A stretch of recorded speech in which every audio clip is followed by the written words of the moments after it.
ده كانه نص الا حاجه بسيطه، اشتروا نص. ايوه صح. او لو انا عايزه اكون ادق يا عم ال 20 اهو اوزن لي وزي ما يطلع ادفع. صح. هنضرب الجميع في الخلاط ثم نضيف الحاجات الجافه او اللي هي ايه مش سوائل. 2 كوب دقيق، باكو بيكنج باودر، وقلت لكم ده دخلت الفاكهه بالصوره القويه دي، يبقى هحط معلقه صغيره بيكنج كربونات صوديوم اللي هي عشان ترفع لي. ايه دي؟ قلنا دي بتاعت الملوخيه عشان تخلي فيها عرق كده وعشان تخليها خضراء. والفلافل. بعدين انا قبل بقى ما اصبها في ده، قبل ما اصبها في ده هدهن خفيف خالص زيت، وهجيب ميه معلقه ميه سخنه وقلت لكم كده قبل كده معلقه، وهحطها على الخليط اللي في الخلاط بعد ما اضفت الدقيق واضفت البيكنج باودر والبيكنج صودا وحطيت معلقه الميه السخنه وقلبت.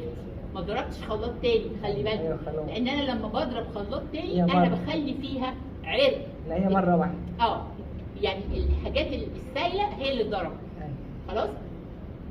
وبعدين هصبه في الصينيه المستطيله مقاس 26 وبعدين ادخلها الفرن. قلنا لو انا مستخدمه 10 بلحات بس هتبقى خفيفه، في الحاله دي هضطر ازود سكر ما قيمته تلت كوبايه وده مش مستحب.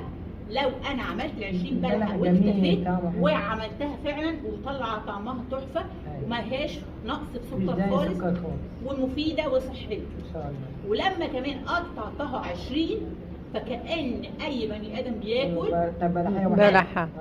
خلاص. طب هل البلح الاسود له فوائد؟ غني بالالياف. ده اللي قلنا غني بالالياف، يبقى في كلمات كده لازم هتيجي ورا بعضها.